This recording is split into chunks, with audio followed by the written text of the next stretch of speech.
Join करें हमारे Telegram channel को @SMB इंडिया पे और पाए मार्केट के लाइव अपडेट्स और इंट्राडे ट्रेडिंग आइडियाज़ डिस्क्रिप्शन में दिए गए लिंक से ज्वाइन करें। वीडियो से पहले चैनल को सब्सक्राइब ज़रूर करें, नोटिफिकेशंस के लिए बेल आइकन दबाएं और वीडियो के बाद लाइक, कमेंट और शेयर करना ना भूलें। Hello friends, welcome to life advisors. आप सभी का स्वागत है हमारे चैनल पे। आप देखना शुरू कर चुके हैं निफ्टी के 50। जो लोग नए जुड़ रहे हैं उन्हें बता दें कि निफ्टी के 50 में हम डिस्कस करते हैं निफ्टी के आज का ट्रेंड, आने वाले दिन का ट्रेंड, निफ्टी के पूरे 50 स्टॉक्स, FII के डेटाज और निफ्टी की ऑप्शन चेन के एनालिसिस, जिससे हम आने वाले दिन में कैसा ट्रेंड रहेगा और साथ में ओवरऑल क्या लेवल्स रहने वाले हैं, नेक्स्ट डे आपको क्या ट्रेड कर सकते हैं, आने वाले दिनों में क्या ट्रेड कर सकते हैं, उनके target, stop losses, complete analysis हम इस वीडियो के अंदर करते हैं। तो अगर आपको अच्छा लगे तो लाइक ज़रूर करिएगा, चैनल को सब्सक्राइब ज़रूर करिएगा। तो चलिए शुरू करते हैं। तो आज है 8 सितंबर का दिन और निफ्टी की बात करें तो 11,317 पे क्लोज होते हुए दिखाई दिया। हाई बनाया इसने 11,437 का, लो बनाया इसने 11,290 का। और हमने जो डिस्कशन की थी कल की रेंज 11,450 ऊपर साइड में और नीचे में 11,300 की, तो एग्जैक्टली वही रेंज के अंदर में आपको ट्रेडिंग देखने के लिए मिल रही है। और जिस तरीके से हम यहाँ से लेवल निकालते हैं, और हमने डिस्कस भी किया था कि अगर 20 डे सिंपल मूविंग एवरेज के ऊपर क्लोज होता है तो वापस आपको निफ्टी ऊपर जाते हुए दिखाई दे सकता है। तो इसने क्लोज तो नहीं किया और उसे क्रॉस करने की लेकिन कोशिश ज़रूर करी, और क्रॉस करने के बाद में तुरंत हमें थोड़ी देर में ही गिरावट देखने के लिए मिल गई। हालांकि काफ़ी देर तक उसने अपनी पोजीशंस को होल्ड किया लेकिन होल्ड नहीं कर पाया और इवेंचुअली काफ़ी ज़्यादा ऊपर के लेवल से सेलिंग हमको देखने के लिए मिली और अच्छी खासी गिरावट हमने देखी और लो बनते हुए देखा 11,290 का। हालांकि इसने 11,300 पर, जैसे हमने डिस्कस किया था कि 11,300 काफ़ी इंपॉर्टेंट सपोर्ट जोन है, तो इसी सपोर्ट जोन के ऊपर में ही फिर से क्लोजिंग दिखाते हुए नज़र आ रहा है। बट जिस तरीके से ऊपर के लेवल से सेलिंग आते हुए नज़र आ रही है तो ये क्लियर है कि मार्केट ऊपर तो नहीं जाता हुआ नज़र आ रहा है और कंटिन्यूसली देखें तो सेलिंग प्रेशर ही बना हुआ है, बाइंग इंटरेस्ट बिल्कुल नहीं आ रहा है। साथ ही अगर हम देखें जो अभी वॉल्यूम्स है मार्केट में वो काफ़ी कम होते हुए नज़र आ रहे हैं क्योंकि रिटेल पार्टिसिपेशन कम हो रहा है, लेवरेज पोजीशंस कम बन रही हैं। तो ओवरऑल मार्केट में सेंटीमेंट थोड़ा नेगेटिव बना हुआ और मुझे लगता है कि कल 11,300 का जो हमारा लेवल है इंपॉर्टेंट, वो टूटते हुए नज़र आएगा और काफ़ी ज़्यादा भी गिरावट हो सकती है। ये मैं ऐसा अनुमान लगा रहा हूँ, कोई गारंटी नहीं दे रहा हूँ कि ऐसा होगा, बट मुझे जो समझ में आ रहा है कि कल मुझे लग रहा है कि काफ़ी अच्छी गिरावट हो सकती है, 11,200 तक मार्केट आ सकता है। हालांकि बाकी हम और फाइनल एनालिसिस जो है वो 11,200 की या जो भी लेवल्स है वो हम ऑप्शन चेन के जरिए भी करेंगे, बट फिलहाल मुझे जो नज़र आ रहा है क्योंकि नेक्स्ट सपोर्ट इमीडिएट देखें तो 11,200 पे ही है, तो 11,300 मुझे लगता है कि कल गैप डाउन ओपनिंग ही हो सकती है। सिर्फ इन अदर केसेस अगर मैं बात करूं कि यूएस मार्केट या ग्लोबल सेंटीमेंट या कोई न्यूज़ बहुत बचा ले तो अदरवाइज अलग बात है। अदरवाइज मुझे कल गैप डाउन ओपनिंग ही नज़र आ रही है यहाँ पे क्लियरली, और 11,200 तक मार्केट नज़र आ रहा है। कल मार्केट को कोई भी रिस्पाइट मिलता हुआ नज़र नहीं आ रहा है। चलिए निफ्टी के एक एक करके हम स्टॉक्स की बात करेंगे, अल्फाबेटिक वे में डिस्कस करते हुए चलेंगे। पहला स्टॉक है अदानी पोर्ट्स का, तो अदानी पोर्ट्स में क्लियरली हमने दिया था कि 360 के ऊपर में बाय करें और 350 का स्टॉप लॉस रखे, बट ना ही इसमें बाय ट्रिगर हुआ और ना ही स्टॉप लॉस ट्रिगर हुआ। और ये करेंटली जो हमने ट्रेंड लाइन एक बनाई थी वहाँ पे उसने ब्रेक किया है और मुझे लगता है अब ये और नीचे जाता हुआ नजर आएगा। हालांकि 340 के आसपास बहुत ही अच्छा सपोर्ट है, अगर वहाँ से बाउंस बैक होता है या इमीडिएटली यहीं से अगर बाउंस बैक देखने के लिए मिलता है तो एक साइडवेज मूवमेंट रहेगा। अदरवाइज 340 ब्रेक करने के बाद में इसमें ट्रेंड बिल्कुल बदल जाएगा और आपको नीचे के लेवल्स देखने के लिए मिल सकते हैं। इसलिए अभी फिलहाल सेलिंग करके ना चलें क्योंकि 5 रुपए का ही गैप है, 340 के नीचे क्लोज होता है तभी सेल करके चले, अदरवाइज लॉन्ग पोजिशंस तो फिलहाल ना बनाए। एशियन पेंट्स के अंदर में डेली हमें एक साइडवेज मूवमेंट 50 पॉइंट की रेंज के अंदर में मूवमेंट देखने मिल रहा है, तो कहीं ना कहीं अपने आप को संभालने की भी कोशिश कर रहा है। और डेली मार्केट जिस दिन बढ़ता है उस दिन ये बढ़ता है, जिस दिन ये गिरता है, मार्केट गिरता है, उस दिन ये भी गिरावट में पार्टिसिपेट कर रहा है। तो कहीं ना कहीं इसके अंदर में एक साइडवेज मूवमेंट बना हुआ है, बहुत ज़्यादा वॉल्यूम्स भी नहीं है, तो मुझे लगता है कि ये इसी रेंज के अंदर में घूम सकता है और अभी बिल्कुल कंप्लीटली अवॉइड करनी है। सलाह तो सिर्फ बाई की है इसके अंदर में 2,000 के ऊपर, फिलहाल सेल करने में कोई मुझे दिलचस्पी नहीं है और कहीं पे भी पोजीशंस दिखाई नहीं दे रही है। हालांकि अगर पैटर्न की बात करें तो बेरिश एंगल्फिंग पैटर्न जरूर बना है, तो एक गिरावट देखने के लिए मिल सकती है, बट 1900 तक गिरावट कैपिंग है। बयास फिनसर्व के अंदर में अच्छी खासी गिरावट देखने मिली आज भी, और क्लियरली देखें लेवल्स तो यहाँ पे 6234 के आसपास आते हुए दिखाई दे रहे हैं। यहाँ से और गिरावट बढ़ सकती है बट वॉल्यूम्स कंटिन्यूसली कम होते हुए नजर आ रही है, बट रेजिस्टेंस जो है वो बिल्कुल बना, तो एक शार्प गिरावट कल हो सकती है। 6000 तक के लेवल्स भी कल देखने के लिए मिल सकते हैं आपको, तो एक बड़ी गिरावट यहाँ पे आप उम्मीद कर सकते हैं क्योंकि वॉल्यूम्स कम होते जा रहे हैं, रेजिस्टेंस हाई होता जा रहा है नीचे में सपोर्ट कहीं पे नहीं है, तो 6000 तक के लेवल्स कल आपको देखने के लिए मिल सकते हैं। तो ये एक सेल का कैंडिडेट हो सकता है, मुझे लगता है कि अच्छी गिरावट आ सकती है। अगर हम चेंज इन ओपन इंटरेस्ट की बात करें तो क्लियरली आप देख सकते हैं कि कॉल राइटिंग बहुत ही ज़बरदस्त देखने मिल रही है ऊपर के लेवल पे 11,500, 400, 600 तीनों लेवल्स के ऊपर में। और वहीं पुट राइटिंग जो है वो 11,000 पे ही सिर्फ देखने मिल रही है, बाकी छोटे लेवल पे ही बहुत मामूली सी पुट राइटिंग देखने के लिए मिल रही है। हालांकि कॉन्फिडेंस जो सिर्फ ये दे रही है कि 11,300 का लेवल जो है वो सपोर्ट मिल सकता है, ये सिर्फ इस बेसिस पे कि यहाँ पे अनवाइंडिंग जो है वो देखने के लिए नहीं मिली है। वो मुझे लगता है कि कल शायद देखने के लिए मिले हमको, क्योंकि मार्केट और नीचे जाता हुआ नज़र आ सकता है। बट फिर भी एक होप है अभी भी कि 11,300 होल्ड कर सकता है।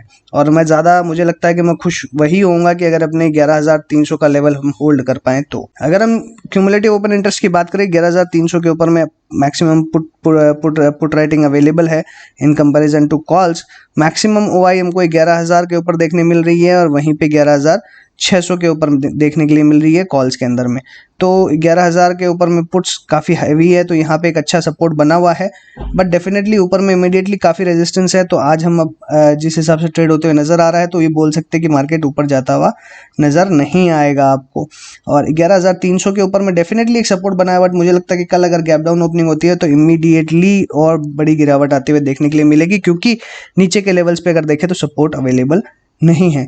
तो कहीं ना कहीं 11,000 या 11,100 के ऊपर में ही आपको रेस्पाइट मिलते हुए नजर आएगा। और अदरवाइज मुझे लगता है कल अगर गैप डाउन ओपनिंग होती है तो आपको अच्छी खासी गिरावट देखने के लिए मिल सकती है। एफआईआईडीआई के कैश मार्केट के एक्टिविटीज़ की बात करें तो एफआईआईज ने आज 1056 करोड़ का माल बेचा है, डीआईज ने 620 करोड़ का सेल बाय किया है। तो यहाँ एक अच्छी खबर आ रही है कि इन्होंने बाय करना शुरू कर दिया है और क्लियरली अब ये बाय मोड में आ गए हैं। तो इसका मतलब मार्केट और नीचे जाता हुआ नजर आएगा और ये फिर से बाय करते हुए नजर आएंगे। और वहीं पे एफआईआईज ने सेलिंग जो है, आप वॉल्यूम देखिए सिर्फ कितनी कम वॉल्यूम में ये बाय कर रहे थे, 200 करोड़, 150 करोड़, 50 करोड़ इस लेवल्स में बाय कर रहे थे। और जब सेलिंग कर रहे हैं तो हज़ारों हज़ारों करोड़ में कर रहे हैं। तो डेफिनेटली यहाँ पे इन्होंने इतने ऊपर में जब हम आए हैं तो खाली एक होप्स क्रिएट किया है कि मार्केट ऊपर आ रही है, बट अल्टीमेटली जो रियल रीज़न है या जो रियल चीज़ है वो भी हमको देखने के लिए मिल रही है। तो खैर जो भी है, अभी कहने का मतलब यही है हमारा कि नीचे ये बाइंग करना शुरू कर रहे हैं। इसका मतलब मार्केट थोड़ा सा नीचे जाता हुआ जब भी नज़र आएगा तो थोड़ा सपोर्ट भी मिलता हुआ आपको नज़र आएगा, क्योंकि बाइंग जो है वो डीआईआईज करना शुरू कर रहे हैं। और डेफिनेटली मार्केट मुझे लगता है कि एक बार 11,000 ब्रेक करते हुए नज़र आएगा आपको, और 10,800 का जो हमारा लेवल है वहाँ तक आपको आते हुए दिख सकता है। इंडेक्स फ्यूचर्स की बात करें, एफआईआईडीआईज के फ्यूचर ऑप्शन डेटा की बात करें तो इंडेक्स फ्यूचर्स में इन्होंने 653 करोड़ का बाई किया है, ऑप्शंस में सेलिंग करी है, स्टॉक फ्यूचर्स में सेलिंग करी है, स्टॉक ऑप्शंस में सेलिंग करी है, नेट में 224 करोड़ का बाई किया है। तो बहुत ज़्यादा एक्सपोनेंशियल मुझे कुछ यहाँ पे दिखाई नहीं दे रहा है। सिर्फ इन्होंने जो मुझे लगता है कि जो कल शॉर्ट किया है या पहले जो शॉर्ट पोजीशन से कैरी फॉरवर्ड कर रहे थे उसे सिर्फ पॉजिटिव में किया है और कुछ नहीं किया है। इसलिए बहुत ज़्यादा मुझे यहाँ पे कोई फीलिंग दिखाई नहीं दे रही है और कोई एकदम डेटा जो है वो न्यूट्रल है, ना ही नेगेटिव है ना ही पॉजिटिव है। साथ ही एक इंपॉर्टेंट डिस्क्लेमर आपको दे देता हूँ कि मैं कोई भी यहाँ पे पोजीशन डिस्कस कर रहा हूँ टेक्निकल बेसिस पे कर रहा हूँ, कोई इसकी गारंटी नहीं है। और अपने ट्रेड्स को आप अपने स्टॉप लॉस के साथ में रखें और बिल्कुल भी मेरी बातों पे जाके आप ट्रेड ना करें। आप अपनी फाइनेंशियल एडवाइजर या कंसल्टेंट से बात करें और उसके बाद में ही कोई ट्रेड लगाए। बट मुझे जो दिखाई दे रहा है मैं आपसे कह रहा हूँ, अगर 6,000 का लेवल यहाँ पे दिखाई मुझे दे रहा है और मुझे लगता है कि 6,000 तक का लेवल यहाँ देखने के लिए मिल सकता है, तो इमीडिएटली सेलिंग कब करनी है? इमीडिएटली सेलिंग तभी करनी है जब ये 6,200 के नीचे निकले, तभी आप इसमें सेल कर सकते हैं। अदरवाइज इसमें सेल नहीं बन रहा है। 6,200 के नीचे सेल करें 6,000 के टारगेट के लिए। अगर ये ब्रेक होता है तो आपको और ज़्यादा नीचे के टारगेट मिल सकते हैं, पर पहले 6,000 का आएगा तब हम अदर टारगेट्स के ऊपर में जाएंगे। बजाज ऑटो की बात करें तो साइडवेज चल रहा है, कोई बाई या सेल की राय नहीं है, बट इसमें सेलिंग ज़्यादा दिखाई दे रही है रेदर देन बाइंग। जस्ट ये 200 डे सिंपल मूविंग एवरेज के कारण यहाँ पे सपोर्ट लेते हुए नजर आ रहा है, इसलिए अभी कोई सेलिंग ना करें। और साथ ही इसके सपोर्ट और रेजिस्टेंस एक जगह इकट्ठा हो रहा है, तो एक साइडवेज मूवमेंट बिल्कुल दिखाई दे रहा है, कोई बाई या सेल की सलाह नहीं है। बजाज फाइनेंस के अंदर देखें तो यहाँ 20 day simple moving average break होता हुआ नजर आ रहा है, इसलिए थोड़ी सी वीकनेस यहाँ पे बनती हुई नजर आ रही है। और यहाँ पे भी मुझे ऐसा लगता है कि एक ब्रेकडाउन हो सकता है जिस तरीके से बजाज फिनसर्व में देख रहे हैं, और 3400 तक का लेवल आपको देखने के लिए मिल सकता है। तो 3400 के टारगेट के लिए आप सेल करके चल सकते हैं। अराउंड 3470 पे सेल करें, 3400 का टारगेट रहेगा, स्टॉप लॉस अराउंड 3500 का ही। भारतीय एयरटेल के अंदर में जैसा मैंने डिस्कस किया था वैसा ही देखने के लिए मिल रहा है, कंप्लीटली सेलिंग पैटर्न बना हुआ है और मैं बहुत पहले से सेलिंग के लिए इसमें सुझाव दे रहा था आपको। और क्लियरली मेरा सिर्फ एक दिन जो इसके न्यूज़ के कारण स्टॉप लॉस मेरा ट्रिगर हुआ, अदरवाइज अदरवाइज इसके अंदर में completely sell pattern, sell formation बना हुआ है। अगर ऐसा नहीं होता तो मुझे लगता है कि कम्प्लीटली एक टेक्निकल फेलियर यहाँ पे हो सकता था, क्योंकि जिस हिसाब का पैटर्न बन रहा था क्लियरली शो कर रहा है कि एक गिरावट काफी अच्छी होने वाली है और 400-420 तक के टारगेट आपको देखने के लिए मिल सकते हैं। 200 day simple moving average break कर दिया है, इसलिए बहुत ज़्यादा गिरावट आप एक्सपेक्ट कर सकते हैं। इमीडिएटली मुझे लगता है कि थोड़ा सा नीचे आया, कल एक बार रिबाउंड होने की कोशिश करेगा तो उछाल में बेचें। बीपीसीएल के अंदर देखें तो नीचे के लेवल से वापस एक जोन में, जो कंसोलिडेशन जोन में है 400 से 420 के, इसीलिए सेल की राय नहीं दी थी, अवॉइड करें ज़्यादा बेटर है। ब्रिटानिया की बात करें तो यहाँ साइडवेज ही है, कोई सेल की राय नहीं है, अवॉइड करें। सिप्ला की बात करें तो अपने 50 डे सिंपल मूविंग एवरेज के आसपास है, यहाँ से एक सपोर्ट इसे मिल सकता है। 20 डे सिंपल मूविंग एवरेज के नीचे में है, एक साइडवेज मूवमेंट डेफिनेटली बना हुआ है और देखें तो एक इन्वर्टेड कम बनते हुए नजर आ रहा है, तो यहाँ एक सपोर्ट मिलते हुए नजर आएगा, एक बाउंस बैक हो सकता है, इसलिए इमीडिएटली सेल ना करें, बट लॉन्ग पोजीशन से अवॉइड करें। कोल इंडिया के अंदर में एक ब्रेकडाउन जैसी सिचुएशन आती हुई नजर आ रही है और कहीं ना कहीं ये और ज़्यादा डीप हो सकती है, बट वॉल्यूम्स डिक्रीजिंग है तो ओवरऑल मार्केट वॉल्यूम्स ही कम है, इसलिए अगर ये गिरावट हो भी रही है तो ये एक्चुअल पोजीशन डिपिक्ट नहीं कर रही है, बट ओवरऑल सेटअप बहुत वीक है, तो बाय ना करें और अगर सेल करना है तो थोड़ा सा और वेट करें। डॉक्टर रेड्डीज की बात करें तो डॉक्टर रेड्डीज के अंदर में अच्छी खासी गिरावट आज हम देख रहे हैं, लगभग 70 पॉइंट की गिरावट, 1.6% की। इसने 20 डे सिंपल मूविंग एवरेज को ब्रेक किया, ब्रेक करते ही सेलिंग देखने के लिए मिली, वापस सपोर्ट मिलते हुए नजर आ रहा है, इसलिए अभी एकदम बाय ना करें, अवॉइड करें। आयशर मोटर की बात करें तो साइडवेज है, कोई बाय या सेल की राय नहीं है। गेल इंडिया के अंदर में ब्रेकडाउन होते हुए नजर आ रहा है, क्लियर ब्रेकआउट है, ब्रेकडाउन है यहाँ पे और नीचे के लेवल्स देखने मिलेंगे, 90 तक का टारगेट है। ग्रासिम की बात करें तो यहाँ पे एक चैनल फॉर्मेशन होते हुए नजर आ रहा था हमें, अभी चैनल का एक सपोर्ट मिला हुआ है इसे, तो इसलिए इमीडिएटली सेल नहीं करेंगे। अगर ये वापस ऊपर जाता है तो 720 तक के लिए चेस करेंगे और अगर यहाँ से गिरावट आती है तो ज़्यादा अपॉर्चुनिटी नहीं है, इसलिए अभी सेल नहीं करेंगे। सेल पैटर्न थोड़ा सा अभी यहाँ पे टफ है और सेटअप खराब है सेलिंग के लिए। HCL टेक में अच्छी तेजी देखी है हमने आज, इसमें फिर ब्रेकआउट जैसी सिचुएशन इसमें आती हुई नजर आ रही थी, बट फिर से आज लास्ट मोमेंट पे हम देखें तो गिरावट देखने के लिए मिली हमको और इसीलिए ये वापस जो क्लोजिंग है 725-26 के आसपास होते हुए नजर आ रही है। 740 हमारा एक पहले हमने बहुत पहले डिस्कस किया था एक टारगेट, जब ऑलरेडी यहाँ पे ब्रेकआउट देने की कगार पे था तो 740 का टारगेट हमने लिया था, तो लगभग आज वो यहाँ पे हमको देखने मिला। हालांकि मेरी कोई रिकमेंडेशन इस स्टॉक के अंदर में नहीं थी, बट अभी सेटअप जो है काफ़ी बुलिश होकर रखा है और मुझे लगता है कि आज वॉल्यूम्स भी काफ़ी हाई है और अभी सारे जो पैसे हैं वो IT या फार्मा में ही शिफ्ट होते हुए लग रहे हैं। फिर भी फार्मा में कम दिखाई दे रहा है, IT में ज़्यादा दिखाई दे रहा है जिस हिसाब से तेज़ी बन रही है, तो IT में हमारा मेन फोकस रहेगा और FMCG बिजनेसेस में, ये दो सेक्टर ऐसे रहेंगे जिसमें हमारा फोकस रहेगा। फार्मा में अभी थोड़ा सा मुझे लगता है कि लोगों को डाउट है या लोग डिसअपॉइंटेड है इनकी परफॉर्मेंस से, इसलिए IT और फार्मा में हमारा फोकस रहेगा और फार्मा में थोड़ा कम रहेगा। तो HCL टेक की अगर हम बात करें तो HCL टेक में क्लियरली आप बाय करके चल सकते हैं, बट फिर भी थोड़ा सा मुझे लगता है कल इमीडिएटली फॉलो अप बाइंग मिले तभी इसमें बाय करें, अदरवाइज थोड़ा सा अभी अवॉइड करें, फिर से कहीं साइडवेज हो सकता है। HDFC की बात करें तो साइडवेज है, कोई बाय सेल की राय नहीं है, अवॉइड करें। HDFC लाइफ के अंदर देखें तो 20 डे सिंपल मूविंग एवरेज के आसपास से गजब गिरावट देखने मिल रही है, लगभग 1.7% की, 10 रुपये की गिरावट देखने के लिए मिली है, तो ये इसी के आसपास स्ट्रगल करते हुए नजर आएगा। काफ़ी बड़ी यहाँ पे हम देखें तो रेजिस्टेंस बना हुआ है यहाँ पे और बड़ा रेजिस्टेंस का लेवल है, तो यहाँ से थोड़ा सा और गिर सकते हैं आप, और लेकिन एक रेंज में ट्रेड होता हुआ नजर आ रहा है, बहुत ज़्यादा सेलिंग प्रेशर नजर नहीं आ रहा है। हीरो मोटोकॉर्प की बात करें तो कंटिन्यूसली ये डाउन ट्रेंड में ही चलते हुए नजर आ रहा है, 50 डे सिंपल मूविंग एवरेज के आसपास आ रहा है, तो कहीं ना कहीं यहाँ से सपोर्ट करके थोड़ा सा बाउंस बैक ले सकता है, तो सपोर्ट के आसपास आप खरीदें और थोड़े से उछाल में एक छोटे स्टॉप लॉस के साथ में बेच दें। हिंडाल्को के अंदर अच्छी खासी गिरावट हमने देखी है, 180 के आसपास हमारा इसमें बाइंग रेंज आ रही थी और ऊपर से 10% ये स्टॉक गिर चुका है। थोड़ा सा मुझे लगता है कि यहाँ पे सेल सेटअप और बढ़ सकता है, अगर कल सेलिंग प्रेशर आता है तो मुझे लगता है कि अराउंड 170 डेफिनेट बाय बनता है, तो 170 के आसपास हम इसे बाय करेंगे, बाय एट 170, फिर वापस ऊपर के टारगेट आ सकते हैं, बट ओवरऑल सेटअप जो है वो मार्केट के ऊपर भी डिपेंड करेगा, इसलिए थोड़ा सा कॉशियस रह के खरीदें। 170 पे जरूर खरीदें, लेकिन स्टॉप लॉस अराउंड 160 का रखें और टारगेट वापस ऊपर में 180-185 तक के, बट अभी बाय सेटअप थोड़ा सा वीक है, इसलिए वेट एंड वॉच करेंगे। अगर कुछ अच्छा लगेगा तो हम डेली बेसिस पे जैसे डिस्कस कर रहे हैं वैसे ही डिस्कस करते हुए नजर आएंगे, बट मुझे लगता है 170 के आसपास बाय का कैंडिडेट बनता है, 180 पे सेलिंग नहीं बन रही है। HUL की बात करें तो साइडवेज है, कोई बाय या सेल की राय नहीं है, अवॉइड करें। इंफ्राटेल की बात करें तो भारी गिरावट देखने के लिए मिल रही है, और मैंने पहले भी आपको कहा कि ये स्टॉक के अंदर में बहुत ज़्यादा वॉलेटिलिटी रहती है, बहुत लंबी लंबी कैंडल्स बनती है, इसलिए इसमें ट्रेड करना बहुत ही टफ है, इसलिए इसमें ट्रेड ना करें, अवॉइड करें। और हमारा ऐसा अनुमान था कि 1240 पार करेगा तो और बड़े लेवल्स देखने के लिए मिलेंगे, बट आज जिस हिसाब से सेटअप बनते हुए नज़र आ रहा है कंटिन्यूसली इसमें एक लंबी लंबी गिरावट और बड़े बड़े टारगेट्स इसके अंदर देखने मिल रहे हैं। मेरा एकदम अवॉइड कर रहा है, कोई इसमें मेरी बाय या सेल की रिकमेंडेशन नहीं है। इन्फोसिस के अंदर में आज अच्छी तेज़ी हमने देखी, कल भी हमने डिस्कस किया था कि इसमें अच्छी तेज़ी आ सकती है। आज हमने 352 का हाई देखा, लो 925 का, ओपन 929 पे, क्लोजिंग 939 पे, तो एक अच्छा इसके अंदर में मूवमेंट हमने देखा था।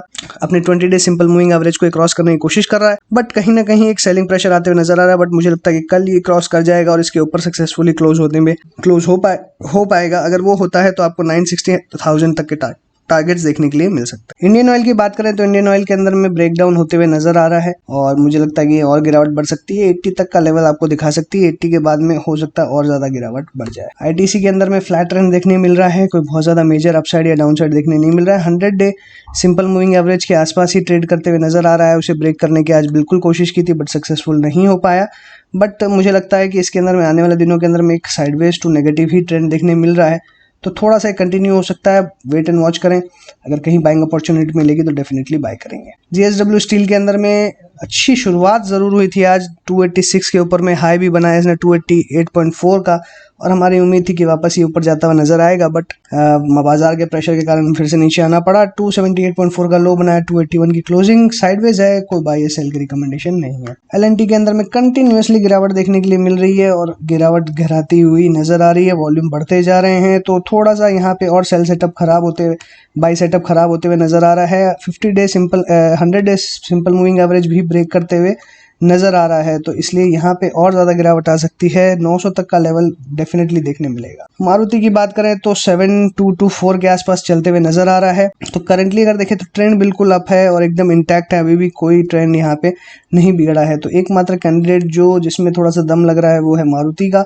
जिसमें आप बाय करने की पोजीशन बना सकते हैं, बट फिलहाल कोई राय नहीं है। M&M में देखें तो 608.6 के आसपास ट्रेड कर रहा है, साइडवेज है, कोई बाय या सेल की रिकमेंडेशन नहीं। नेस्ले इंडिया में देखें तो कोई भी यहाँ पे भी मूवमेंट नहीं है, इसलिए यहाँ पे भी मैं आपको कोई बाय या सेल का व्यू नहीं दे सकता। एनटीपीसी में देखें तो कंटिन्यूसली गिरावट यहाँ देखने के लिए मिल रही है, और ज्यादा गिरावट गहराती हुई नजर आ रही है, 84 तक का लेवल देखने मिल सकता है। ONGC की बात करें तो 74.45, यहाँ पे भी सेल सेटअप बिल्कुल परफेक्ट है, और यहाँ पे और तेजी के साथ गिरावट हो सकती है। 70 और 68 तक का लेवल देखने के लिए मिल सकता है। पावर ग्रिड की बात करें तो यहाँ पे भी कंटिन्यूसली गिरावट देखने के लिए मिल रही है, और अभी एकदम साइडवेज है, नीचे के लेवल्स पे काफी सपोर्ट है, तो सेल की राय नहीं है, बट बाय भी नहीं करना है। रिलायंस के अंदर देखें तो आज थोड़ा सा मूड इसमें ठीक होते हुए नजर आया था। 2121 का हाई इसने बनाया, ओपन 2092 का, लो 2080 का, क्लोजिंग 2107 पे, तो क्लोजिंग थोड़ी सी कन्विंसिंग है, तो कहीं ना कहीं एक इसके अंदर में जो मूव है अपसाइड की वो दिखाई दे रही है। इसके अंदर मोमेंटम बीच में आते हुए नजर आ रहा है, बट अल्टीमेटली मार्केट सपोर्ट नहीं कर रहा है, ना ही ये मार्केट को सपोर्ट कर पा रहा है। दूसरे स्टॉक्स में सेलिंग काफ़ी आ रही है, इसलिए थोड़ा सा यहाँ पे स्ट्रक्चर जो है वो साइडवेज है, तो अवॉइड करे ज़्यादा बेटर रहेगा। श्री सीमेंट्स के अंदर में और गिरावट नजर आ रही है, 2% और टूटते हुए नजर आ रहा है। 19,000 का हमारा टारगेट था, तो लगभग 19,000 के आसपास आ चुका है। 19,000 ब्रेक करेगा तो 18,000 भी देखने मिलेगा। सन फार्मा के अंदर देखें तो यहाँ पे भी कंटिन्यूस गिरावट आती हुई नजर आ रही है, 501 रुपये 90 पैसे के आसपास आ चुका है, और गिरावट गहरा सकती है अपने, लेकिन सपोर्ट जोन के आसपास है, बट ऑलरेडी इसने रिसेंट के जो मूविंग एवरेज है 20 डे और 50 डे दोनों ब्रेक कर दिए, 100 डे सिंपल मूविंग एवरेज के आसपास आता हुआ दिखाई दे रहा है। टाटा मोटर्स की बात करें तो यहाँ पे अच्छी खासी आज गिरावट देखने मिल रही है, बट वॉल्यूम्स कम है प्रीवियस वॉल्यूम के अगर कंपैरिजन में करें तो, इसलिए करेक्शन का माहौल दिखाई दे रहा है। बट वो मार्केट जिस हिसाब से गिरता हुआ नजर आया उसी हिसाब से ये स्टॉक भी गिरता हुआ नजर आया, थोड़ी सी और गिरावट गहरा सकती है। बट अगर हम ट्रेंड की बात करें तो क्लियरली ट्रेंड में भी ये पता लग रहा है कि अराउंड 135-136 के आसपास ये स्टॉक आ सकता है, तो वहाँ पे एक बाइंग अपॉर्चुनिटी ऑन रिवर्सल हम एक्सप्लोर कर सकते हैं। टाटा स्टील के अंदर देखें तो यहाँ पे काफ़ी ज़्यादा गिरावट हमको देखने मिल रही है, और क्लियरली मुझे लगता है ये अब 380 तक आपको आते हुए दिखाई देगा। टीसीएस के अंदर में अच्छी खासी तेज़ी हमको दिखाई दी आज, बहुत ही अच्छे लेवल्स, हमारा जो 2400 तक का टारगेट था वो आज आते हुए दिखाई दे रहा था। 2390 तक का लेवल आ चुका था ऑलरेडी इसके अंदर में, बट मार्केट का प्रेशर बहुत ज़्यादा होते हुए नज़र आया लास्ट के कुछ मोमेंट्स में, और ये तेज़ी से नीचे आते हुए दिखाई दिया। 2348 का लो बनाया, बट मुझे लगता है कि मार्केट की गिरावट में ये सारे स्टॉक्स जो हैं वो सपोर्ट करते हुए नजर आएंगे और कहीं ना कहीं आपको और अच्छे लेवल्स देखने मिलेंगे। टेक महिंद्रा की बात करें तो इस स्टॉक के अंदर में भी हमारा बाय का रिकमेंडेशन है, बट ओवरऑल ट्रेंड अभी साइडवेज है तो अवॉइड करें। टाइटन की बात करें तो 1162 के आसपास ट्रेड कर रहा है, साइडवेज है, कोई बाय सेल की राय नहीं है। अल्ट्राटेक सीमेंट के अंदर में ब्रेकडाउन जैसी सिचुएशन नजर आ रही है, क्लियरली अपने सारे सपोर्ट्स को ब्रेक करते हुए नजर आ रहा है।